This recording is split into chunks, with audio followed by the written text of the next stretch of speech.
Sì, allora ho preso da poco della morte di Costanzo e sono molto dispiaciuto perché perdiamo un uomo della televisione molto importante per tutte le cose che ha fatto e sono vicino al dolore della famiglia. Buongiorno Spalletti, poco più di un anno fa la sconfitta a Empoli in quel modo probabilmente ha rappresentato il momento più critico della sua gestione, non tanto poi per il risultato del campo quanto per quello che accadde dopo. Le chiedo se questo Napoli, un pezzo di questo Napoli è stato costruito anche nella capacità di superare quel momento di difficoltà e con che spirito tornate a Empoli un anno dopo. Il Napoli mi sembra che abbia fatto dei passi e dei passaggi importanti su questo tipo di sconfitte, perché anche l'anno scorso riuscimmo ad avere un rimbalzo importante per il finale del campionato da quella sconfitta. E poi per quello che si è visto in futuro mi è sembrato che la lettura, la gestione di situazioni simili siano state ammortizzate bene. È una partita delicata, una partita delicatissima per quello che è la loro precisa geometria tattica, perché noi dovremmo essere bravi a dilatare quella che è la loro compattezza tattica. Loro hanno un modo di giocare che viene da lontano, sanno stare in campo benissimo, hanno calciatori forti, fortissimi, tipo Vicario, che ormai ne parlano tutti, Parisi, Baldanzi, sono calciatori che noi ci troveremo il prossimo anno nelle grandi squadre a confrontarsi per classifiche importanti e già adesso sanno come comportarsi in campo. Conosciamo la qualità, l'esperienza di Luperto perché l'abbiamo avuta a disposizione e è andato via perché aveva necessità di giocare con continuità. Sono tutti segni di quella che è la difficoltà di questa partita qui. E noi dobbiamo essere bravi a meccanizzare bene nella testa quella che è l'importanza di queste partite e di non andare a considerare altre cose. È un po' come l'ha mai fatto il fabbro lei? No? Io sì. Come quando si ha gli occhiali da fabbro, di lato non si vede niente, si vede solo il punto che hai davanti. A 1 metro non si vede niente, c'è una barriera nera che non si sa che cosa c'è dietro se non te li togli. Uguale, tutti gli occhiali da fabbro a vedere quello che abbiamo davanti perché ce n'è bisogno. Radio Kiss Kiss. Buongiorno mister. Mister, Empoli ha rappresentato l'inizio della sua carriera da allenatore, quindi da Empoli a Empoli. In questi anni com'è stato il percorso? Cosa è cambiato in Luciano Spalletti e soprattutto come immagina il traguardo? Ma io sono partito da Empoli e sono molto grato a Empoli, anzi, visto che lei l'ha citato, cerchiamo di fare una parentesi corretta di quello che è la situazione Empoli, perché nel calcio cerchiamo continuamente modelli dai quali prendere qualcosa e per poter fare dei passi in avanti, per poter lavorare in maniera corretta, bisogna andare a imparare delle cose. Credo che da quelle parti ci sia la possibilità di andare a vedere come si fa calcio. Se uno fa una giratina a Monteboro, di spunti di come fare calcio e di quello che è una proiezione futura, una visione futura del calcio, se ne possono trovare tanti. E io sono stato avvantaggiato a lavorare in quella società lì perché quell'impostazione lì, vissuta per 4 anni, 5 anni, 7 con quelli da calciatore e 20 con quelli da tifoso dell'Empoli prima, quando ero lì che andavo a vedere le partite, ne ho sicuramente subito un beneficio che mi sono portato dietro e che poi strada facendo si vanno a incontrare nuove esperienze e uno cerca di farne un uso corretto sempre per fare dei passi successivi ancora più importanti di quello che è la conoscenza, l'esperienza, come si diceva l'altra volta, è la possibilità di accorgersi quello di bello che hai davanti al momento che ti capita e non di essere presuntuoso di sapere già tutto. E quindi il mio percorso è stato fatto di queste attenzioni qui, e della fortuna di aver trovato calciatori forti, molto forti, che mi hanno permesso di andare ad allenare in squadre importanti come quella del Napoli. Repubblica e si prepara il Corriere dello Sport. Salve, buonasera. Sì. Volevo chiedergli che tipo di accorgimenti richiede la terza trasferta in 8 giorni e se c'è qualche giocatore che ha bisogno di essere un po' gestito in questo momento. Ad esempio Osimhen che ha avuto qualche fastidio. Mi Apparentemente. scusi, che tipo di accorgimenti? Per la terza trasferta in 8 giorni e se c'è qualche giocatore che ha bisogno di essere gestito. Grazie.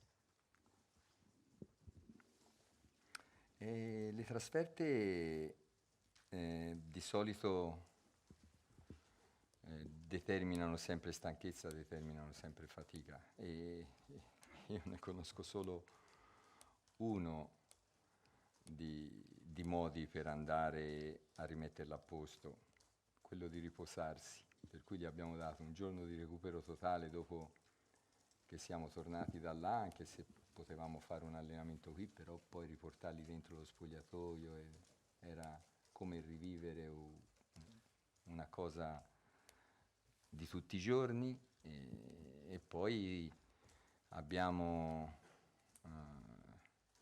dei preparatori molto bravi che sanno benissimo andare ad indicarmi quello che è il carico che dobbiamo fare negli allenamenti successivi, quelle che sono distanze, anche se poi bisogna sempre ripetere qualche cosa che va ad assomigliare ai comportamenti in campo, però distanze e a che velocità le devi fare fanno la differenza poi per il carico muscolare, il carico mentale e via dicendo. Per cui si fa in modo che da un punto di vista di impostazione non si vada poi ad addizionare fatica su fatica. E poi? Se c'è qualche giocatore che Ah, no. Quando si vince le partite così sono dei massaggi alla testa oltre che ai muscoli e funziona più del massaggio di un massaggiatore professionista, insomma, ecco. Stanno tutti abbastanza bene ed è chiaro che poi si cerca di andare a scegliere meglio possibile, anche se da un punto di vista mio non è facile, perché di dubbi ne ho sempre molti per la qualità dei calciatori che ho. Corriere dello Sport e si prepara la Gazzetta dello Sport. Sono stati saccheggiati tutti i vocabolari oramai. C'è un aggettivo che non è stato usato? Oppure c'è un aggettivo che Spalletti userebbe per questo suo Napoli? Io no, magari quello di non fare confusione su quello che è il lavoro e la scaramanzia mi sta un po' a cuore, perché non parla di questo, è scaramantico, la scaramanzia, no, è il lavoro, è quello che abbiamo davanti che dobbiamo fare, è quello del mettere un pannello dopo quella partita lì e non pensare ad altre cose. Poi se c'è chi vuole comprare pasticcini e spumante, noi se non c'è, e oggi magari capita qui perché è il compleanno da Mir, se non c'è un compleanno di qualcheduno non si mangiano pasticcini e spumante fino in fondo. Si sta a lavorare in maniera seria, in maniera corretta, perché poi è quella partita che avete citato voi, la partita che si diceva prima, quella dell'Empoli, che ci ha distrutto il lavoro di un anno intero l'anno scorso. Non per quanto riguarda il poter vincere o non poter vincere, ma proprio per quanto riguarda quello che era stata la forza, l'equilibrio, la maturità della squadra. Anche lì avevamo perso qualche partita, però poi c'era stato sempre questo rimbalzo, c'era sempre stata questa reazione, anche lì, ma quella fu brutta perché potevamo andare sul 3-0 un paio di volte e poi invece abbiamo persa da ultimo in pochi minuti, e quelle partite lì diventano devastanti per la squadra e per tutto, abbiamo sofferto moltissimo, per cui senza camera d'aria, gomme piene e via in questa partita qui, perché è una partita difficile. Io capisco che voi a volte facciate fatica a interpretare la difficoltà di questa partita qui o di un'altra come questa qui, ma è la cosa che non dobbiamo fare noi, perché se voi veniste in questa posizione, in questo ruolo, sarebbe più facile tutto, accorgersi di tutto, allora sarebbero anche più comprensivi questi discorsi, senza andare a fare questi giochi. Scaramanzia, non scaramanzia, che scaramanzia? Vogliamo vincere per dare più soddisfazioni possibili alla nostra città. Noi lo subiamo, lo sentiamo, lo percepiamo, quello che è l'amore per questa squadra e quello che è la vicinanza,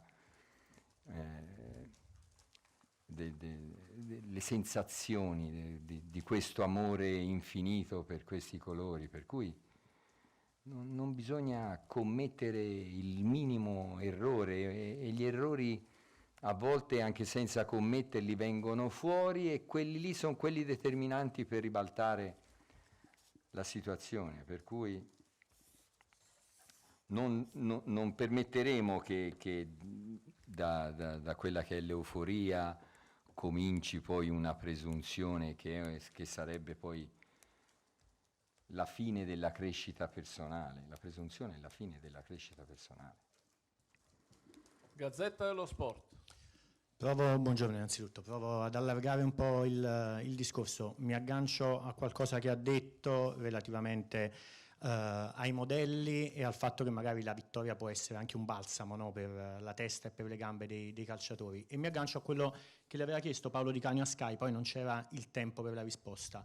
Questo Napoli può essere un modello per il calcio italiano a livello di calcio internazionale, di una squadra che, cambiando per carità talvolta qualche elemento, però riesce sempre a correre, va sempre a 1000, è organizzata, è strutturata e propone a livello di calcio italiano e a livello di calcio europeo sempre lo stesso calcio, ripeto, con una identità ben chiara e anche con tanti elementi che non cambiano. In Italia siamo stati per tanti anni a dire è sempre necessario il turnover, è difficile gestire i tanti impegni, lo sarà certamente anche per lei, però sembra che questa squadra somiglia a una di quelle squadre inglesi dove si gioca sempre palla su palla, pezzo su pezzo, partita su partita, sempre a 1000 e quasi sempre con gli stessi interpreti. Sì, è chiaro che non lo so se possa diventare un modello da cui ci si può prendere. Quello che deve essere la nostra impostazione è quella lì, di giocare un buon calcio, perché questo assomiglia a quelle che sono le nostre caratteristiche, le nostre qualità per andare a fare più risultati possibili. Poi li ho letti anch'io, i complimenti ci fanno ovviamente piacere. No, le chiedo scusa, forse non mi sono espresso bene. Sì. Questa moda che per certi versi ha preso piede, no? Per forza turnover è impossibile competitivi su tutti i fronti, non dico giocando sempre con gli stessi, perché per carità lei spesso cambia, però con un'impostazione chiara, definita, e 6, 7, 8 elementi che si vede che sono più o meno sempre quelli, che ci sono sempre, cosa che in Italia talvolta, se uno fa bene in Italia non riesce a far bene in Europa, questo era un po' il senso della domanda. Ma quello diventa un po' l'impostazione, come si comincia. Prima di tutto dipende che tipo di squadra si ha, perché se si ha calciatori forti, poi sono valutazioni che vanno fatte lì per lì. Cioè, quando si ha a che fare con Di Lorenzo, che cosa si va a cercare? Fino a che lui far vedere le stesse cose, è inutile andare a trovare un sostituto. E come Di Lorenzo ce ne sono pochi. Quando si ha a che fare con un calciatore come Osimhen, che quando ti sembra morto all'80° ti strappa 100 metri in apnea per venire non solo per andare a concludere. Lui ha fatto una cosa nella partita in casa in una partita in casa da un calcio d'angolo, che ha fatto una rincorsa che è venuto a contrastare al limite dell'area nostra, dove il momento vuole quello e lui è disponibile a questo sentimento per la squadra, per l'aiuto al compagno e via dicendo. Per cui sono degli elementi che sono extra, che sono super, e a quello bisogna un pochettino farci attenzione, perché quegli altri non sono uguali, sono differenti. Poi ci sono calciatori invece che dopo 3 o 4 partite hanno bisogno un po' di recuperare, perché il motore non è un motore potentissimo e quando ci metti chilometri su chilometri poi ha bisogno di fare una pausa. È il discorso iniziale che hai cominciato, a abituarli in un certo modo perché li vedi tutti livellati e poi strada facendo magari correggi qualcosa, però poi quando hai 2 calciatori forti è meglio se funzionano tutte e 2, se non fai un titolare e una riserva, perché poi arriverà il momento che il titolare abbassa, se non è Di Lorenzo, se non è Osimhen o se non è... Noi ce ne abbiamo qualcheduno, questo momento qui lo bocca, perché poi è un calciatore che ha preso possesso di quello che deve essere. Per cui anche quelle sono valutazioni che vanno fatte piano piano, strada facendo, e in base a quella che è la crescita e la forza che i calciatori ti determinano, perché tu sei lì, li guardi e ti accorgi se uno dopo 2 allenamenti, il terzo ha bisogno di riposare o arriva lì e risfiamma un'altra volta queste sparate dove diventa poi il marchio di quel calciatore. E questo qui, anche se poi dovremmo farlo riposare qualche volta, invece si può andare avanti. Canale 8. Mister, qual è secondo lei il limite tra la pericolosa presunzione che ti rammollisce e la rassicurante invece consapevolezza che ti fa diventare più forte? Qual è il limite? Il modo di venire ad allenarsi, quando uno viene è dritto con la schiena, lo sguardo normale, tranquillo, sereno, sa di andare a lavorare, e quando quello viene, mi devi dare qualcosa, non ti do da niente, ho da ricevere da te, non ti aspettare niente, perché io non ti devo dare niente, questo è il nostro lavoro e tu devi sempre dare qualcosa a tutti quelli che pagano, a tutti quelli che ti guardano, alla fortuna che hai a doverti mettere sempre una maglia di una squadra importante come il Napoli per far vedere di che pasta sei fatto, hai la fortuna di esibirti dando un segnale a quelli che ti guardano, e in questo ci vengono sempre tirati dentro i bambini, che sono la cosa più importante di questo sport. Ultima, Pianeta Napoli. Mister, buongiorno. Come lei ha detto, ci sono dei giocatori che hanno un rendimento costante in campi, Di Lorenzi, Lobotka, Osimhen. A mio sommesso avviso invece ci sono giocatori come come Anghissà, che di solito partono molto cauti e poi come un diesel finiscono per dominare nella ripresa. Ora queste performance che sta avendo il giocatore camerunense qui con lei sotto la sua gestione, che lo hanno reso uno dei giocatori veramente appetibili, come si spiega che fino adesso non abbia mai giocato in un grande club europeo? Ma io non mi devo spiegare tutto. Cioè, io vado, guardo e prendo per buono quello che mi passa davanti. Sul fatto di Lobo, perché spesso si è detto di Lobo, si continua a fare l'esempio di Lobo. Lobo io sono fortunato perché lo conoscevo quando era all'Inter, si tentò di prenderlo quando ero all'Inter. Me lo segnalò Alessandro Pane, che era un mio collaboratore, un allenatore che faceva il centrocampista e giocava davanti la difesa. Io ce l'avevo, che ha allenato squadre importanti in Serie B, in Serie C.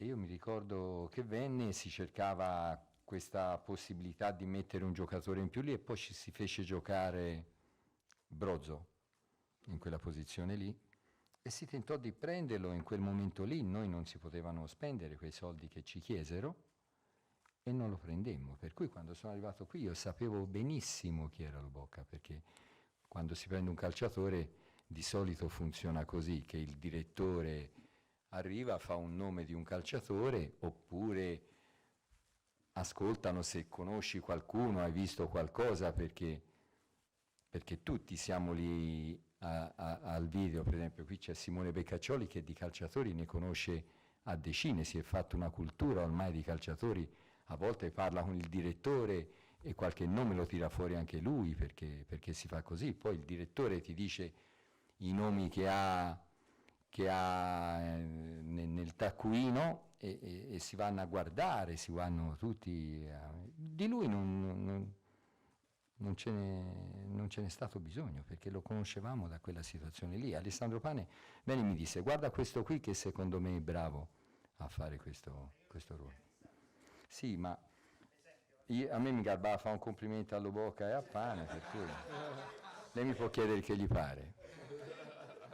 Però Anghissà è un'altra di quelle situazioni di cui si parlava prima, è uno fortissimo, è un extra large da un punto di vista di comportamento, perché va a fare una sovrapposizione in bandierina, a partire verso la bandierina sopra al tornante, si butta la palla dentro per il cross, si perde palla, ripartono per farti contropiede e te lo ritrovi a contrastare al tuo limite dell'area. Sono questi calciatori che hanno questo raggio d'azione per quello che sono le dimensioni del campo e lo fanno sempre con una forza e con una continuità senza sosta, perché fino a che c'è bisogno sono disponibile per la squadra. Il Corriere della Sera ha chiesto di poter fare Sì, mister, soltanto le sue emozioni nel ricevere il premio Bearzotto, ne abbiamo avuto modo di chiederglielo a Francoforte. È un premio importantissimo che mi inorgoglisce proprio per quello che è stato il personaggio, per quello che ha insegnato come comportamento, come calcio, e averlo a casa mia mi fa sentire più forte.